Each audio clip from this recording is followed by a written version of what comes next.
우리 같이 한 목소리로 읽겠습니다. 시작. 그들이 예수를 끌고 갈 때에 시몬이라는 구레네 사람이 시골에서 오는 것을 붙들어 그에게 십자가를 지워 예수를 따르게 하더라. 또 백성과 및 그를 위하여 가슴을 치며 슬피 우는 여자의 큰 무리가 따라오는지라. 예수께서 돌이켜 그들을 향하여 이르시되 예루살렘의 딸들아 나를 위하여 울지 말고 너희와 너희 자녀를 위하여 울라. 아멘. 오늘 말씀의 제목을 같이 한번 읽어봅시다. 시작. 십자가를 보며 울어야 할 우리. 오늘은 십자가를 주제로 한 시리즈 설교 11번째 시간입니다. 그러니까 우리가 통합한 지 11째 주가 지나가고 있습니다. 우리는 첫 주부터 십자가에 대해서 말씀을 나누고 있습니다.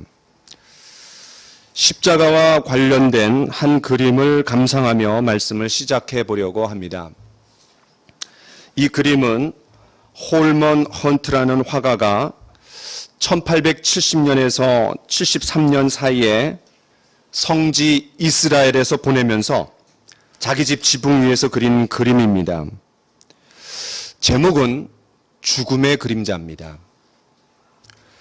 찬찬히 그림을 한번 둘러보십시오. 그 배경은 목수이셨던 예수님이 공생에 들어오시기 전에 일하시던 목공소의 내부를 묘사하고 있습니다. 예수님은 일을 하시다가 피곤하셨는지 두 팔을 벌려 머리 위로 쭉 뻗으셨습니다. 우리가 기지개를 흔히 펴듯이. 그런데 마침 그때 아주 절묘하게 저녁 햇빛이 열린 문으로 비쳐 들어오면서 뒤편 벽에다가 십자가 모양의 그림자를 드리웠습니다.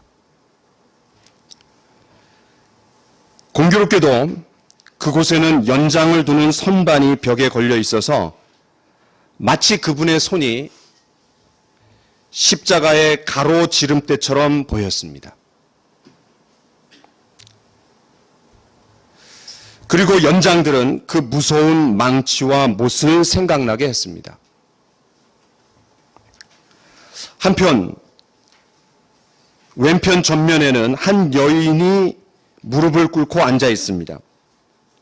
그 여인은 벽에 드리운 십자가 모양의 그림자를 보고 깜짝 놀라는 것처럼 보입니다. 아마도 누구였겠어요?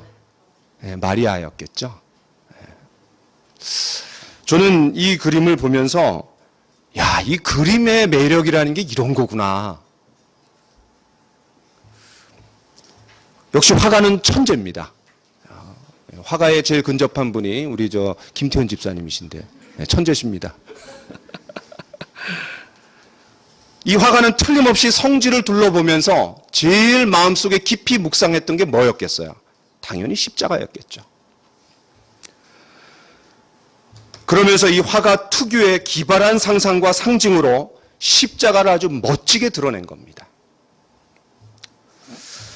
우리가 비록 이 정도까지는 아니더라도 이번에 11번의 이런 시간들을 통해서 십자가를 다양한 각도로 우리가 조명해 가고 있습니다. 그리고 십자가가 갖는 놀라운 매력을 그 사랑과 그 지혜와 그 능력에 대해서 깊이 묵상하고 있습니다. 십자가를 이해하는 세 가지 단계가 있다고 합니다. 첫 번째는 속죄의 십자가입니다. 우리의 죄를 속해 주셨다라는 거죠. 강조점은 죄를 속했다. 죄의 강조점이 있습니다. 그런데 이거는 교회 다니지 않는 사람들도 다 압니다. 기독교의 상징 십자가, 그리고 기독교의 핵심적인 인물 예수님, 그분이 십자가에서 죽었다. 온 인류의 죄를 대신해서 죽었다더라. 이걸 모르는 사람은 없습니다. 두 번째, 십자가를 이해하는 단계는 대속의 십자가입니다. 그런데 그분이 온 인류의 죄를 위해서 십자가에 죽으셨을 뿐만 아니라 바로 나를 대신해서 죽었구나. 이것은 경험된 십자가입니다. 체험된 십자가입니다. 내가 누리는 신앙 고백의 십자가가 되는 겁니다. 대속의 십자가. 거기서 좀 더 나아가면 십자가를 깊이 이해해 보려고 애써 보니까 그 십자가는 예수님이 나를 대신해서 죽었을 뿐만 아니라 내가 죽어야 하는 십자가라는 것을 깨닫게 됩니다. 그래서 세 번째는 내가 죽어야 하는 십자가입니다. 이것이 바로 세 번째 단계의 십자가입니다. 십자가는 거기서 끝나지 않습니다. 우리가 계속해서 묵상해 보니까 그 십자가에 내가 죽었을 뿐만 아니라 세상도 십자가에 못 박혔고 마귀도 죽었다고 했습니다. 그러면서 이 십자가의 의미가 너무나 새롭게 저와 여러분에게 다가오는 것을 느꼈습니다. 그동안 우리 모두가 이 십자가를 너무나 피상적으로 이해하고 있지 않았나 그렇게 참 자문해 보게 됩니다. 이번에 저도 십자가에 대해서 새롭게 눈뜬 부분이 많습니다. 앞으로는 우리가 십자가를 내 생활 속의 십자가, 나에게 적용된 십자가, 어떻게 내가 이 삶 가운데 이 십자가를 적용할 것인가를 염두에 두고 좀 말씀을 나누려고 합니다. 그런 의미에서 오늘 말씀의 제목은 십자가를 보며 울어야 할 우리, 울어야 한다라는 거야. 다시 말해서 십자가의 메시지가 머릿속에서 가슴으로 내려와야 한다라는 겁니다. 그래서 그 십자가 때문에 내 가슴을 때리고 눈물을 흘릴 수 있어야 한다라는 거예요.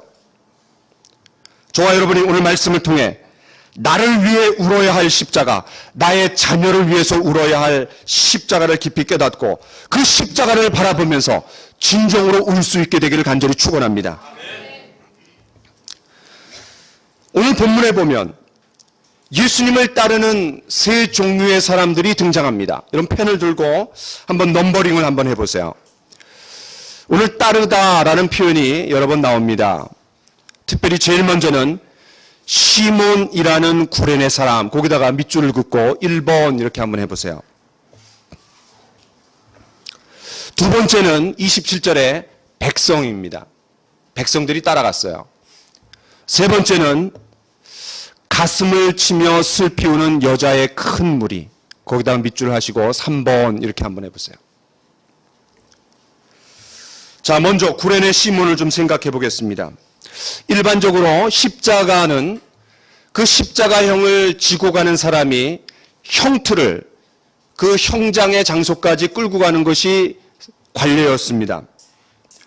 그러나 로마 군병은 예수님께서 너무나 많은 피를 흘리셨고 골고다로 가는 과정에서 계속해서 비틀거리며 쓰러지셨기 때문에 지금은 예루살렘에 가면 그 예수님이 쓰러지시고 엎어지시고 자빠지시고 이런 그런 거리를 비아 돌라로사라고 합니다. 고통의 흔적, 고통의 장소, 고통의 길이라고 합니다.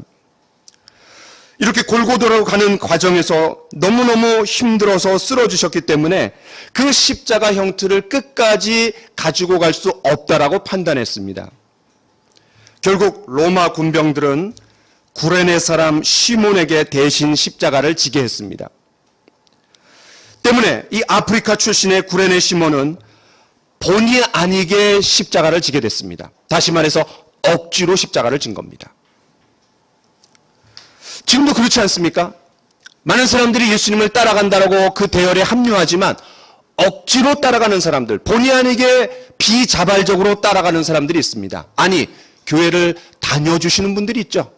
예. 과거에 저도 그랬습니다. 아버지가 목사인데 제가 어떻게 교회를 안 가겠어요. 교회를 다녀드리는 거죠, 제가.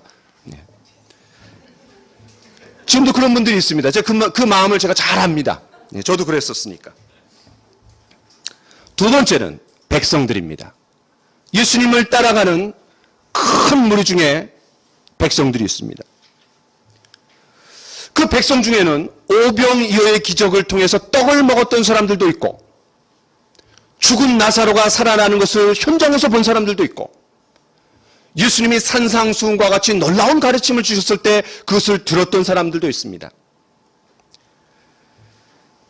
그러나 며칠 전만 하더라도 호산나 호산나 다윗의 자손이여 라고 예루살렘에 입성하시는 예수님을 환호했던 그들이 돌변해서 빌라도 앞에서 바라바를 놓아주고 예수님을 십자가에 못 박으십시오 라고 선동되었습니다.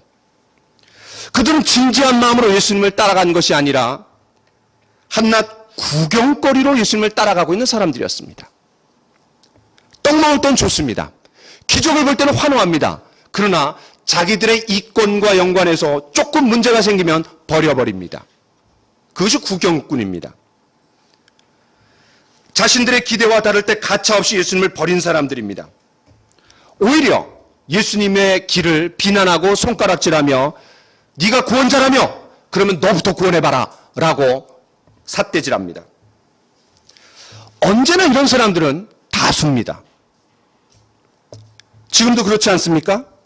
예수님을 진지한 마음으로 따르는 사람들이라기보다는 그냥 구경거리로, 속된 말로 제자가 아니라 팬으로 따르는 사람들이 너무나 많습니다. 세 번째는 여자의 큰 무리가 따랐습니다.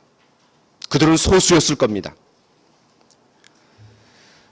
이들은 성경에서 뭐라고 표현했냐면 가슴을 치며 슬피 우는 여자의 큰 무리라고 했습니다. 이들이야말로 성경은 진심으로 예수님을 쫓았던 사람들이라고 얘기합니다. 그 증거가 두 가지입니다. 첫 번째는 그를 위하여 라는 수식어를 이들에게만 붙입니다. 그렇지 않고서야 그를 위하여 라는 말을 붙였다라는 것은 예수님을 쫓아 따라간 이 세 종류의 사람들 중에 이 여자의 큰 무리에게만 이 수식어를 붙였다라는 얘기는 진심으로 예수님을 따라가는 한 종류의 사람들이었다라는 거예요. 또 하나의 증거가 뭡니까? 눈물입니다. 눈물을 흘린다라는 것은 많은 경우 진심의 표현입니다. 이 누가복음을 여자들의 복음서라고 이야기합니다.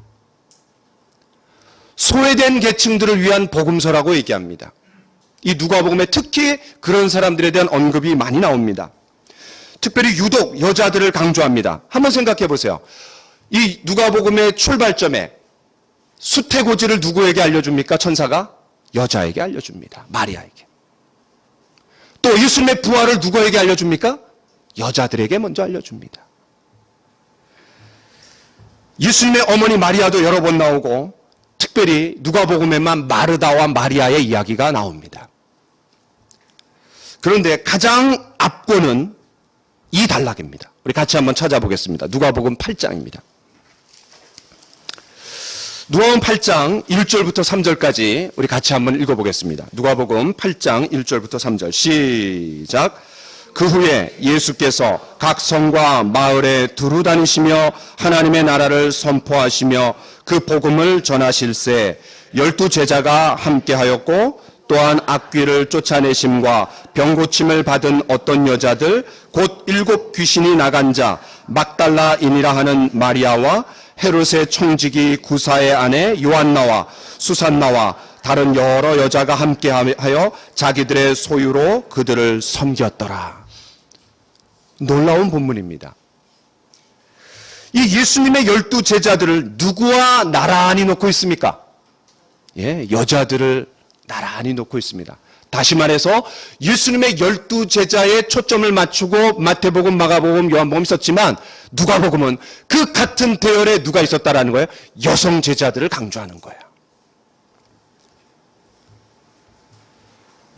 누가는 이 여성 제자들의 위치를 한껏 올려놓고 있습니다. 실제로 기독교의 복음이 전해지는 곳마다 여성들의 권위가 신장된 것은 기독교 세계 인류 역사가 이야기해 줍니다. 놀라운 것은 지금 우리가 읽은 이 누가복음 8장도 그렇고 오늘 우리 말씀의 본문인 설교 말씀의 본문인 23장도 그렇고 오로지 누가복음에만 나옵니다. 사실 십자가를 지고 가는 예수님을 따라야 할 가장 첫 번째 사람들은 누굽니까? 예, 제자들입니다.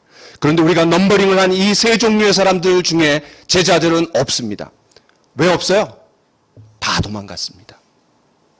한 사람은 은30에 예수님을 팔았고 또 한 사람은 예수님을 3번이나 부인했고 다 도망갔습니다. 배신했습니다. 제자들이야말로 가장 먼저 예수님을 쫓아와서 대신 십자가도 지고 가슴을 치며 눈물을 흘리면서 안타까워해야 될 사람들이 제자들인데 그들은 코빼기도 보이지 않습니다. 다른 사람은 몰라도 제자들만큼은 꼭 있어야 하는데 그들은 다 예수님을 등지고 배신했습니다. 이런 상황을 염두에 둘 때 예수님을 진지하게 따라갔던 그 여자들은 굉장히 부각이 됩니다. 또 본문에서 예수님이 주신 말씀은 어떤 면에서 보면 예수님의 마지막 메시지입니다. 예수님의 유언이라고 할 수 있습니다. 그런데 그 마지막 메시지, 마지막 설교, 그 유언과 같은 말씀을 누구에게 주는 거예요? 여자들에게 주는 거예요.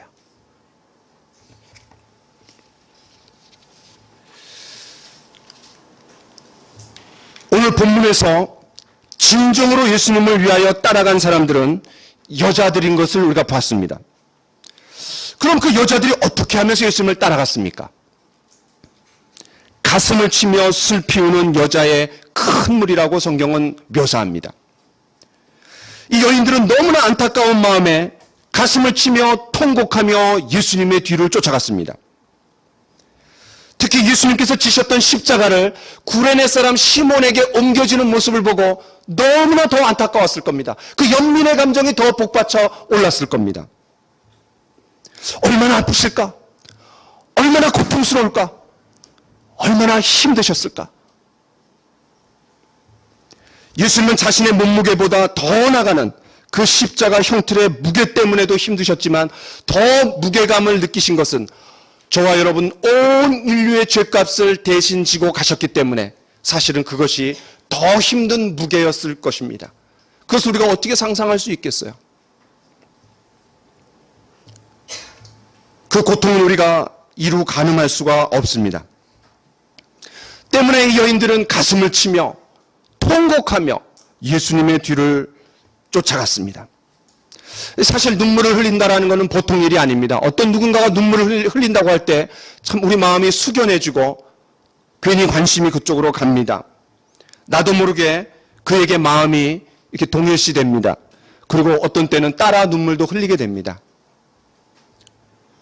눈물은 그 사람의 감정과 진심 그리고 마음이 담겨있다는 표시이기 때문에 그렇습니다.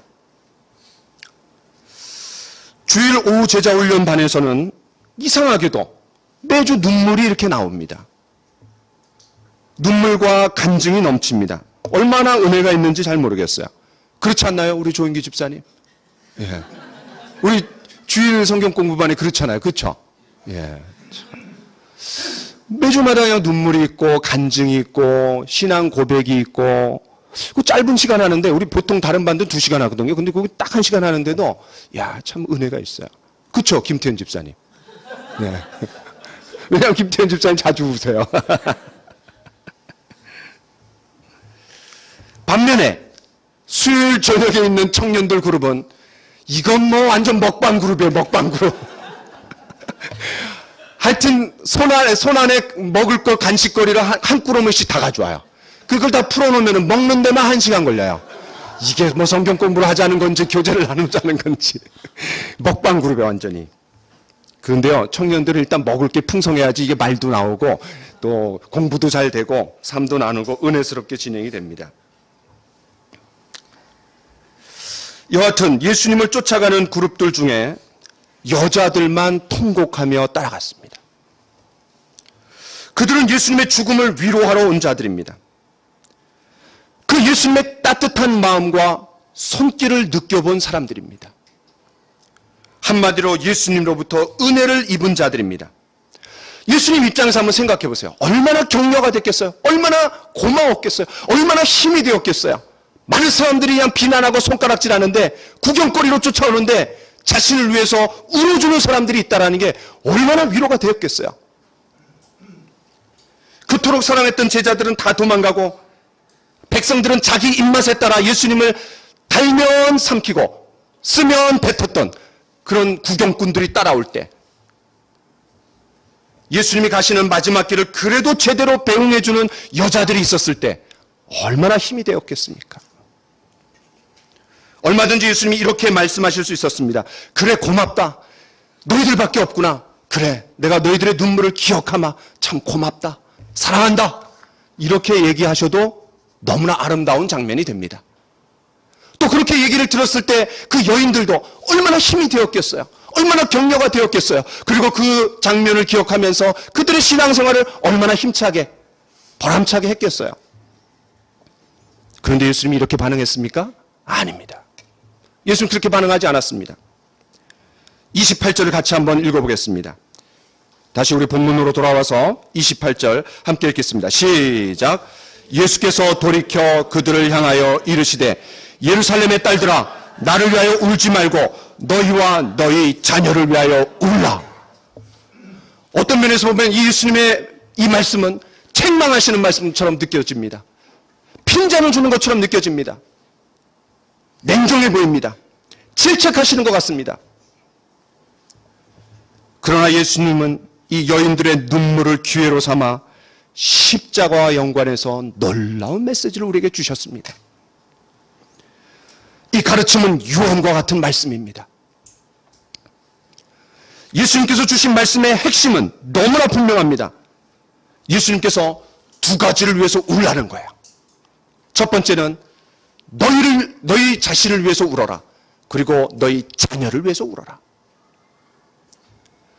예수님께서 우는 것 자체를 뭐라고 하신 게 아니에요. 울어야 됩니다. 그러나 울어야 될 대상이 조정되어야 한다라는 거예요.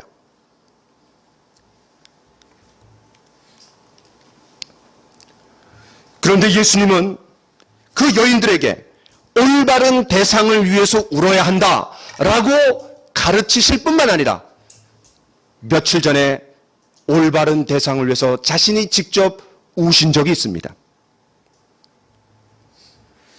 여러분, 성경에서 예수님이 웃으셨다라는 표현은 단 한 군데도 나오지 않습니다. 물론 저는 예수님이 너무너무 많이 웃으셨다라고 생각합니다.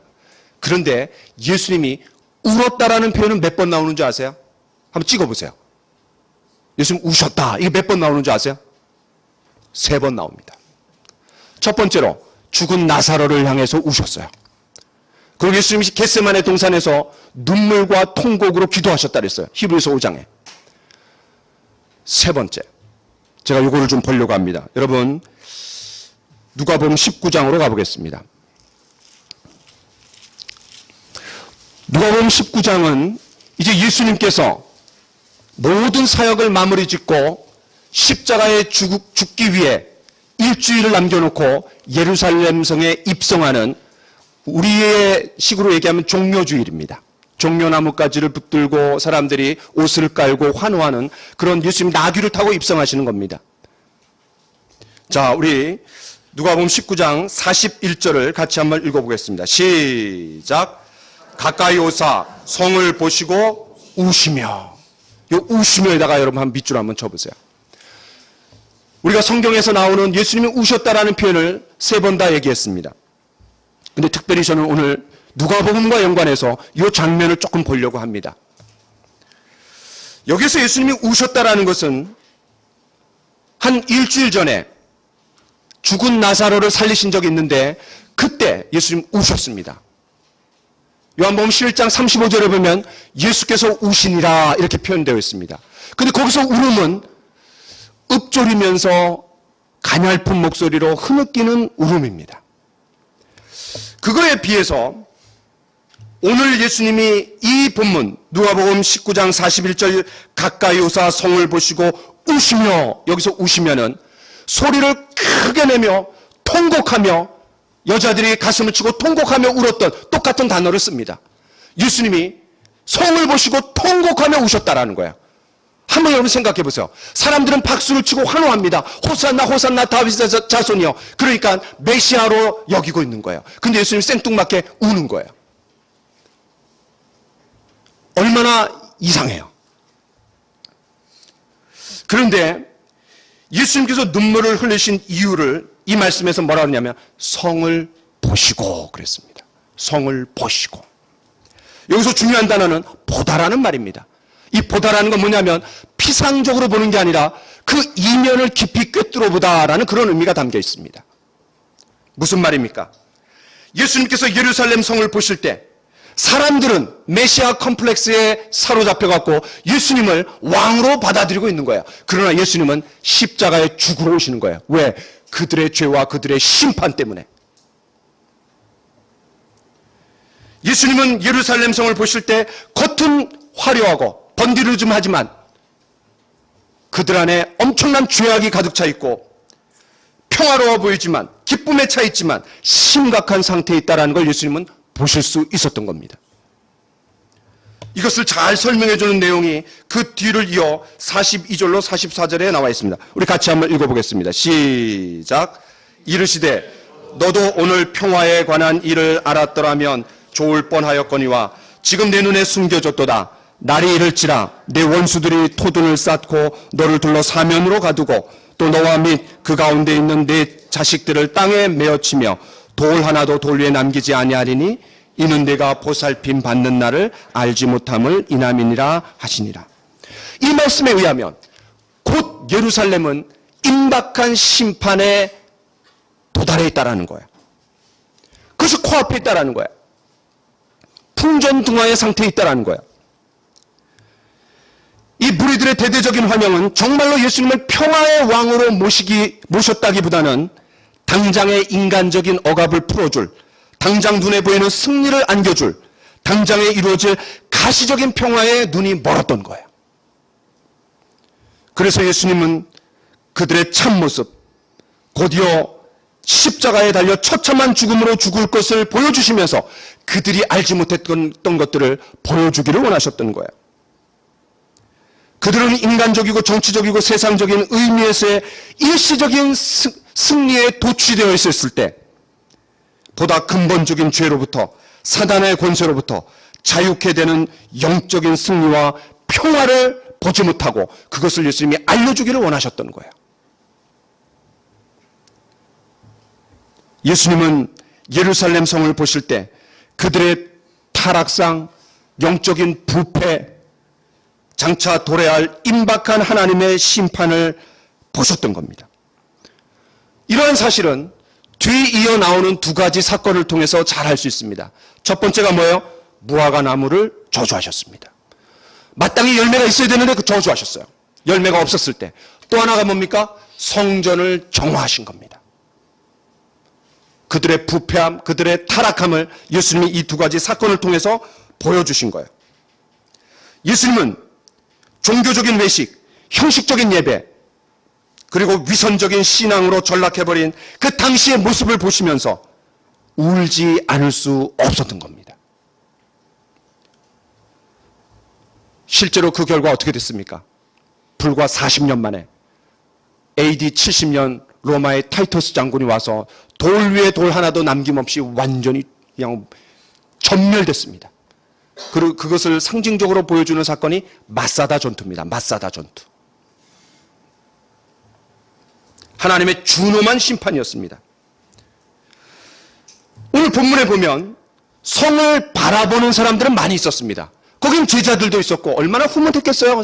사람들이 그냥 박수를 치고 환호하니까 뻐기고 야 그래도 우리가 예수님을 쫓아다닌 보람이 있구나. 그래도 한 자리 차지하겠구나. 얼마나 의기양양했겠어요. 많은 백성들이 박수치면서 예수님을 환호했습니다. 또 유월절을 지키기 위해서 수많은 인파들, 디아스포라들이 많이 왔습니다. 흩어져 있던 유대인들이 많이 참여했습니다. 또 소위 경건한 유대인들, 또 나사로가 죽음에서 부활했기 때문에, 살아났기 때문에 그것을 보고 놀랐던, 예수를 믿었던 많은 사람들이 있습니다. 수많은 사람들이 예루살렘 성을 바라봤어요. 그러나 그 예루살렘 성을 바라보며 통곡할 수 있는 자, 울었던 자는 단 한 사람밖에 없습니다. 예수님입니다. 누가 예수님의 눈물을 닦아줄 수 있습니까? 저와 여러분들이 예수님의 눈물을 닦아드려야 되지 않겠습니까? 누가 잃어버린 영혼들의 임박한 심판을 보고 울어줄 수 있습니까? 저와 여러분들 아닙니까? 그것을 예수님이 말씀하시는 거예요. 내가 죽는다고 울지 말고 지금 임박한 심판을 앞두고 너희와 너희 자녀를 위해서 울라라는 준엄한 그런 심판과 그리고 도전적인 메시지를 예수님이 주시고 예수님이 그 메시지를 주시기 전에 그런 가르침을 주기 전에 예수님이 모델로, 본으로 우시는 것을 보여주는 거예요.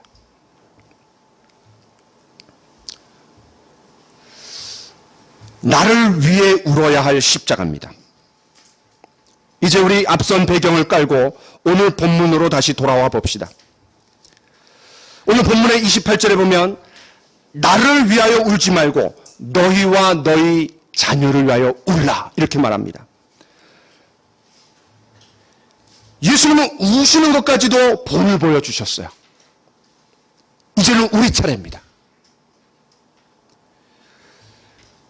이 당시에 예수님이 얼마든지 자기중심적인 사고에 갇혀 있을 수 있습니다. 왜냐하면 당장 자기가 죽게 됐는데, 보통 우리가 아프면 자기중심적인 사고에 갇혀갖고 누구를 쳐다봅니까?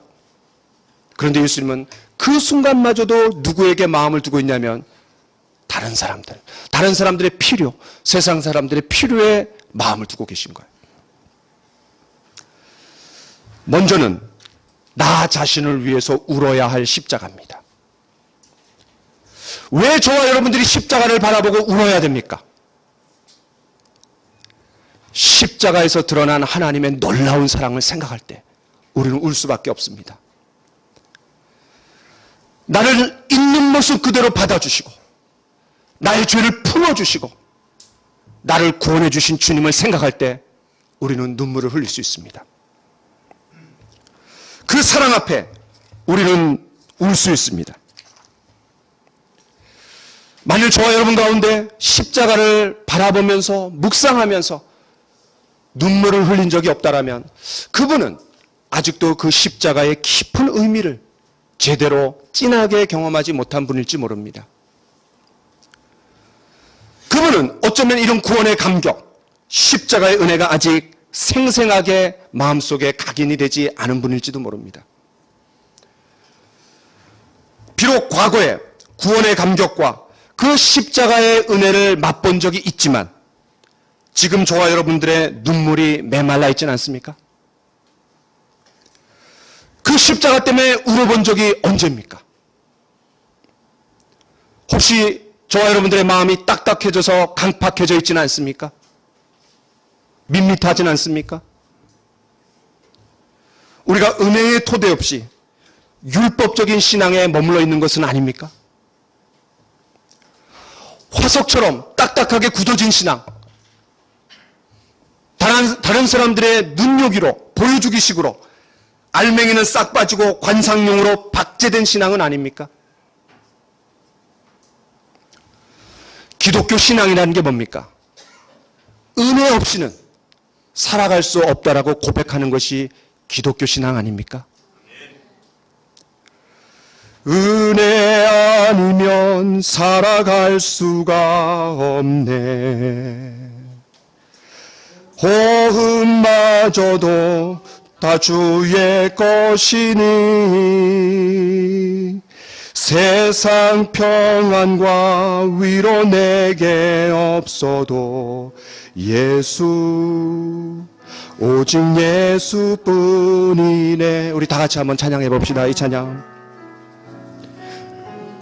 은혜 아니면 살아갈 수가 없네. 호흡마저도 다 주의 것이니 세상 평안과 위로 내게 없어도 예수 오직 예수뿐이네.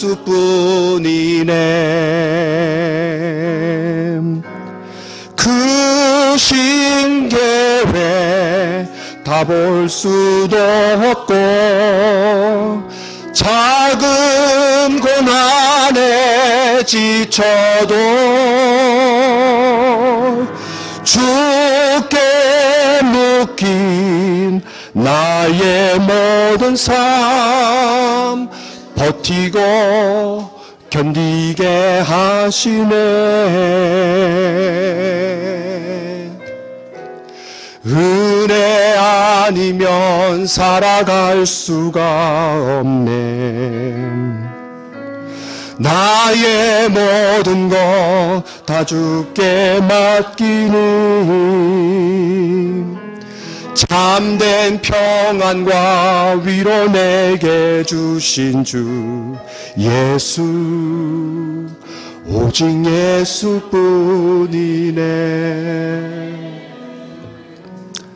이것이 우리의, 저와 여러분들의 고백이 되어야 되지 않겠습니까? 그렇습니다. 주님, 은혜 없이는 살아갈 수가 없습니다. 내 힘으로, 내 능력으로, 내 방법으로 되지 않는 것을 압니다. 주님, 저에게 은혜를 베풀어 주옵소서. 이것이 저와 여러분들의 고백이 되어야 될 줄로 믿습니다.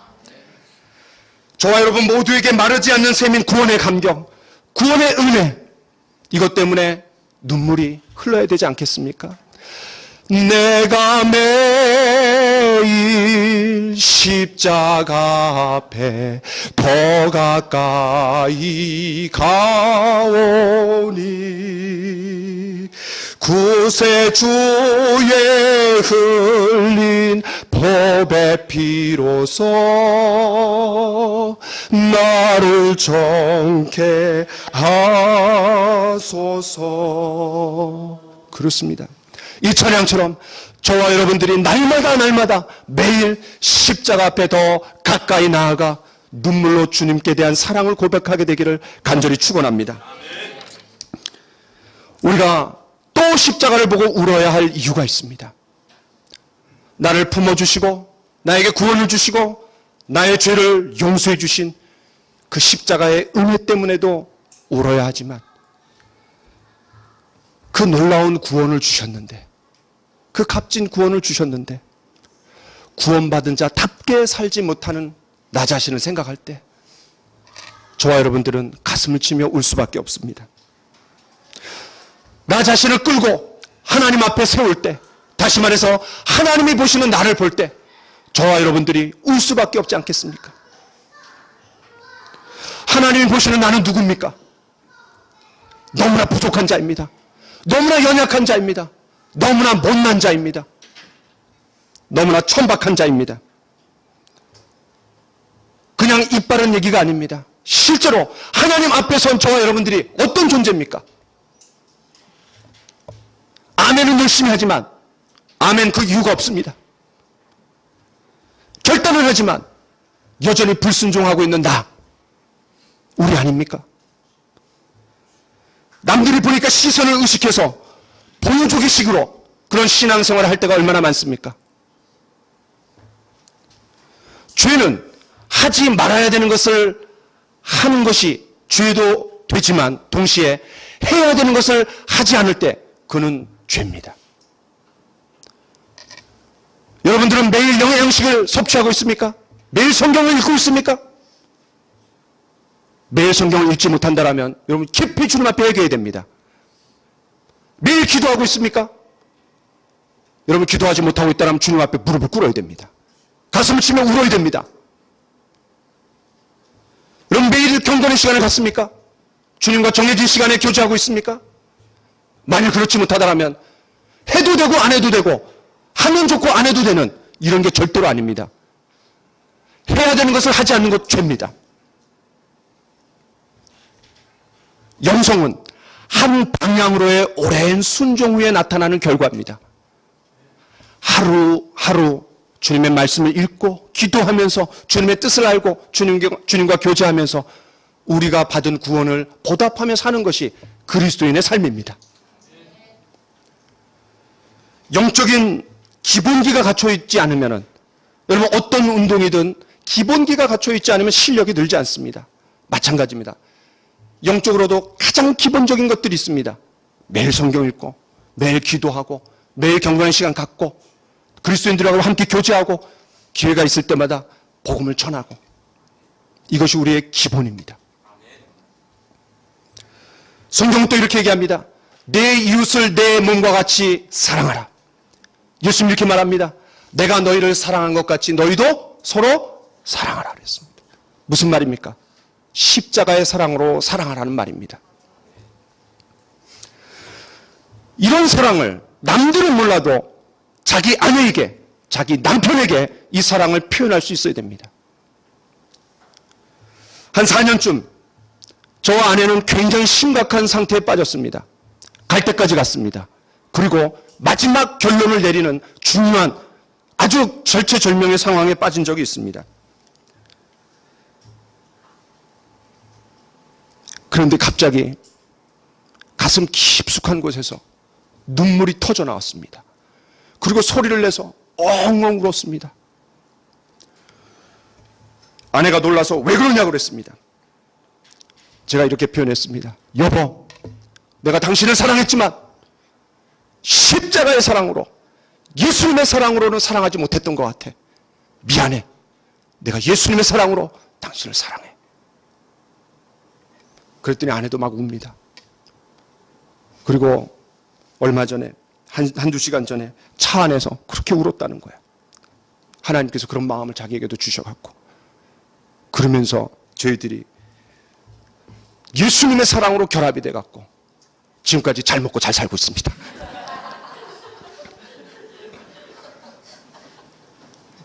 차원 높은 인간적이고 감정적이고 결단적인 사랑이 아니라 예수님의 사랑에 대해서 십자가의 사랑으로 아내를 사랑하는 그런 마음을 부어주신 거예요. 야, 주님이 그때 개입하시지 않았으면 끝나는 겁니다. 야, 목사도요, 끝날 수 있어요. 여러분들은 끝날 뻔한 적 없습니까? 아, 여러분들은 없으시구나. 너무나 경건하시고 거룩하셔갖고. 하나님의 전적인 은혜예요.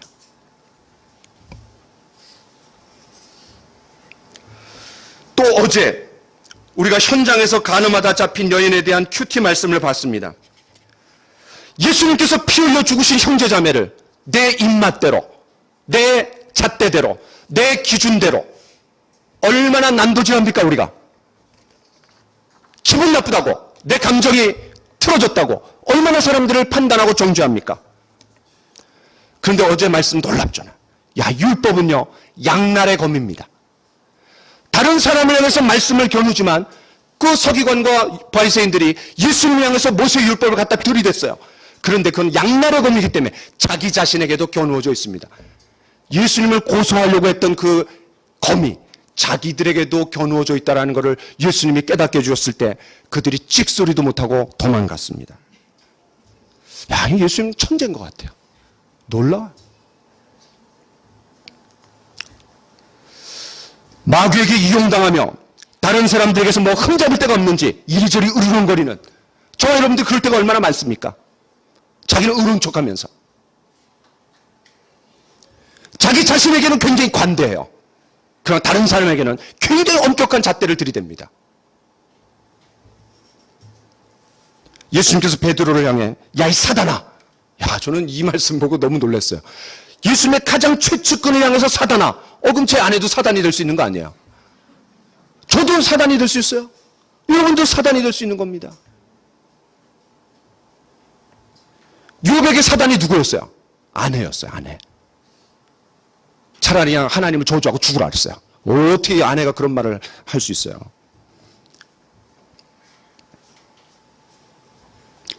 저와 여러분들은 하나님의 것을 하나님의 것으로 알고 하나님께 드리고 있습니까? 만약 그렇지 못하다면 도둑질하고 있는 겁니다. 만약 저와 여러분들에게 이런 모습들이 있다라면 어떻게 됩니까? 우리 자신을 놓고 가슴을 치며 울어야 되지 않겠습니까? 우리 같이 말씀 한번 읽어보겠습니다. 시작. 만물보다 거짓되고 심히 부패한 것은 마음이라. 누가 능히 이를 알리오마는 나 여호와는 심장을 살피며 폐부를 시험하고 각각 그의 행위와 그의 행실대로 보응하나니. 그렇습니다. 너희 자신을 위하여 울라. 이 도전하신 주님의 말씀을 저와 여러분들이 마음속 깊이 새겨야 될 줄로 믿습니다. 십자가는 예수님에 대한 정을 못 이겨서 예수님에 대한 사랑과 존경의 마음으로 흘려야 되는 눈물이 아니라 바로 나와 여러분 자신을 위해서 흘려야 되는 그런 십자가입니다. 십자가라는 영적인 거울 앞에 우리 자신을 한번 비춰봅시다. 나의 영적인 현주소가 어딘지. 그 십자가는 바로 온전히 고쳐지지 못하고 있는 나, 하나님의 기준대로 바뀌어 있지 않은 나, 그리고 그런 나를 품고 울어야 될 십자가입니다. 오늘 말씀을 통해 우리 각자에게 잘못된 것들이 없는지 확인하고 회개하며 새롭게 결단하는 저와 여러분들이 다 되기를 간절히 축원합니다. 마지막으로 내 자녀를 위해 울어야 할 십자가입니다. 십자가는 나 자신을 위해서 울어야 할 십자가이기도 하지만 동시에 우리 자녀들을 위해서 울어야 될 십자가입니다. 그렇다면 왜 울어야 됩니까? 왜 자녀들을 위해서 울어야 됩니까? 우리 29절을 같이 한번 읽어봅시다. 시작. 보라, 날이 이르면 사람이 말하기를 잉태하지 못하는 이와 해산하지 못한 배와 먹이지 못한 젖이 복이 있다 하리라. 무슨 말입니까? 예수님 당시에 애를 낳지 못한 사람은 저주받은 사람이라고 인정받았습니다. 창피한 일이에요. 그런데 그럼에도 불구하고 예수님이 잉태하지 못한 자, 해산하지 못한 자가 복이 있다라는 거예요. 왜 그래요? 너무나 큰 심판이 있기 때문에 차라리 애가 없는 게 더 낫다라는 거예요. 유대인들이 엄청난 심판을 임박해 있다라는 것을 예수님이 말씀하시는 겁니다. 또 이런 심판이 얼마나 무섭고 비참했으면 예수님은 이렇게 말씀하셨습니다. 30절 같이 한번 읽어봅시다. 시작. 그때에 사람이 산들을 대하여 우리 위에 무너지라 하며 작은 산들을 대하여 우리를 덮으라 하리라. 오죽했으면 예수님께서 이렇게까지 말씀하셨겠어요? 무슨 말이에요? 산들이라도 덮쳐서 확 죽어버렸으면 좋겠다라는 말이에요. 유대인들은 자살을 금하고 있습니다. 그러니까 자연재해에 의해서 자연스럽게 죽었으면 좋겠다라는 얘기예요. 얼마나 그냥 힘들었으면, 얼마나 그 심판이 혹독했으면.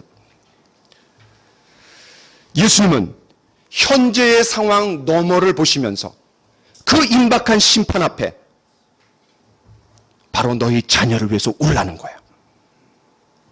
여러분, 자녀들의 구원 문제가 얼마나 심각합니까? 다음 세대에 대한 구원이 얼마나 심각합니까? 과연 내 자녀들이 하나님을 올바로 알아가고 올바로 하나님을 섬기고 올바로 하나님께 헌신하고 있는가? 그들이 영적인 성장과 성숙에 책임을 지고 있는가? 많은 사람들이 착각합니다. 교회 목사와 전도사들이, 교사들이 자기 자녀에 대한 영적인 책임을 지고 있는 사람들로 착각합니다. 천만에입니다. 성경은 첫 번째 책임을 누구에게 지고 있냐면 부모에게 두고 있습니다. 부모에게.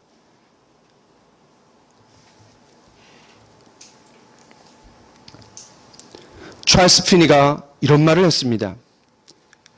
부모들은 자기 자녀들의 회개를 위해서 기도할 때 자녀들이 하나님께 반역자들이라는 사실을 인정하기 전까지는 결코 기도 응답을 받지 못할 것이다. 하나님을 인정하지 않고 하나님을 올바로 섬기지 않고 그 순간까지는 반역자라는 거예요. 하나님의 영광을 저버리는, 하나님의 영광에 대항하는 반역자라는 거예요. 오늘 말씀에서 너희 자녀를 위하여 울라. 여기는 너희 자녀는 1차적으로 육신의 자녀도 의미하지만 동시에 잃어버린 영혼들, 세상 사람들을 상징합니다. 포함합니다. 왜 그러냐면 예수님 뭐라냐, 예루살렘의 딸들아 이렇게 표현했어요. 그러니까 여자들을 총칭해서 예루살렘의 딸들아, 너희 자녀를 위해서 울라. 그건 뭐예요? 예루살렘의 이스라엘의 믿지 않는 자들을 위해서 울어라. 그런 말입니다.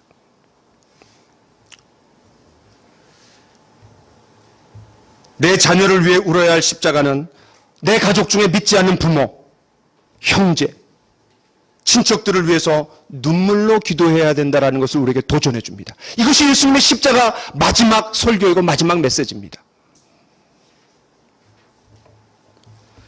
저와 여러분들은 예수님께서 혼자 눈물을 흘리시도록 내버려둬서는 안 됩니다. 예수님의 시선이 머무는 곳에 저와 여러분들의 시선이 머물러야 합니다. 예수님이 눈물을 흘리시는 곳에 저와 여러분들의 눈물이 있어야 됩니다. 예수님의 눈물을 깊이 깨달았던 바울은 그 하나님을 대적하고 하나님의 사랑을 거부하는 그런 사람들을 위해서 이렇게 말합니다. 우리 같이 한번 읽어볼까요? 시작. 내가 여러 번 너희에게 말하였거니와 이제도 눈물을 흘리며 말하노니 여러 사람들이 그리스도의 십자가의 원수로 행하느니라. 그들의 마침은 멸망이요 그들의 신은 배요 그 영광은 그들의 부끄러움에 있고 땅의 일을 생각하는 자라. 그렇습니다. 십자가의 원수로 행하는 자들을 위해 눈물을 흘린 바울처럼 저와 여러분도 그렇게 돼야 되지 않겠습니까? 이것이 바로 눈물의 기도, 하나님의 생명책에서 자신을 지워달라고 했던 모세의 기도였을 겁니다. 이것이 자기는 하나님에게서 끊어질지라도 자기 동족을 구원해달라는 바울의 기도였을 겁니다. 저와 여러분들의 기도가 되어야 되지 않겠습니까? 제가 한 가지 이야기를 하고 마치겠습니다. 교회가 통합돼서 여러 가지 좋은 것 중에 하나는 여러분들이 앉아 계신 이 곳곳에 저의 기쁨과 저의 웃음과 저의 평안과 특별히 저의 눈물이 깃들어 있는 곳이 곳곳에 있습니다. 저쪽 아마 우리 유진이 자리 정도 되는 것 같습니다. 저쪽 맨 뒤에 어느 날 제가 거기에 앉아 있었습니다. 앉아 있으면서 눈물 콧물을 다 쏟고 기도했던 적이 지금도 생생합니다. 제가 이곳에서 부교육자 시절 어느 특별 새벽 기도회였습니다. 목사님이 자녀를 안고 기도하라 그러더라고요. 그래서 천방지축 막 뛰어다니는 평화를 탁 잡아갖고 움직이지 못하게 꽉 안았습니다. 그리고 제가 기도했습니다. 붙들고 기도하는데 지나간 이 세월이 머릿속으로 쫙 지나갑니다. 공납금을 제때 내지 못해갖고 온 전교 방송에 제 이름이 탁 2학년 2반 최재성.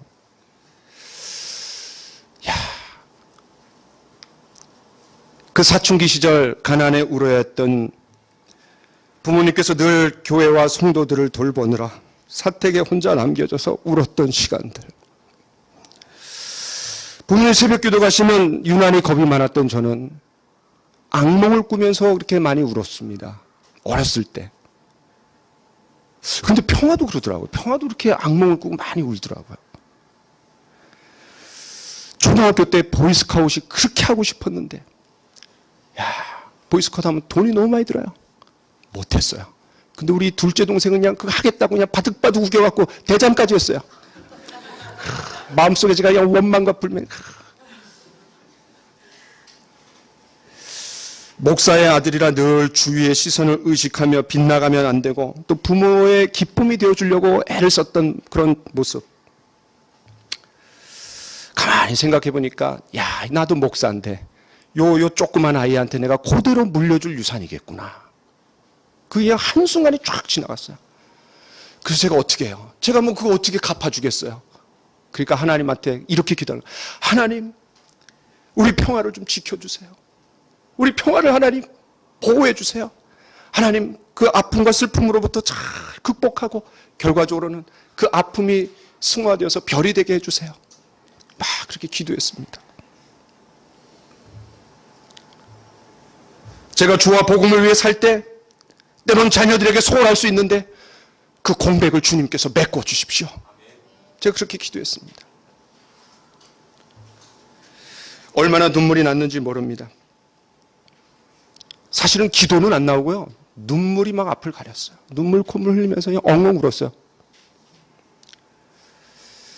지금은 질풍노도의 시기를 지나가고 있는 사춘기 평화가 저에게 눈물을 주고 있지만 어제 이 사진을 찾으려고 옛날에 이제 평화 태어나갖고 배불렀을 때 사진부터 태어나는 모든 과정을 보는데 그렇게 눈물이 나는 거예요. 새벽에. 저는 이제 100일 대내를 맞을 거예요. 100일 대내를 안고 서울신학대학교 우리 그 앞에 살았었는데 그 서울신학대학교 정문에 그 본관에 들어가면은 기도실이 있어요. 그 기도실 가서 제가 안고 기도했던 겁니다. 목사가 해줄 수 있는 게 뭐겠어요? 사랑하는 성도 여러분, 너희와 너희 자녀를 위해서 울라. 이것은 너무나 강력한 메시지입니다. 지금도 저와 여러분들에게 유효한 메시지입니다. 십자가는 예수님 때문에 울어야 할 십자가가 결코 아닙니다. 바로 나 때문에, 나를 위해서 울어야 할 십자가입니다. 그리고 우리 자녀를 위해서 울어야 할 십자가입니다. 우리 같이 일어나서 같이 한번 찬양하기를 원합니다.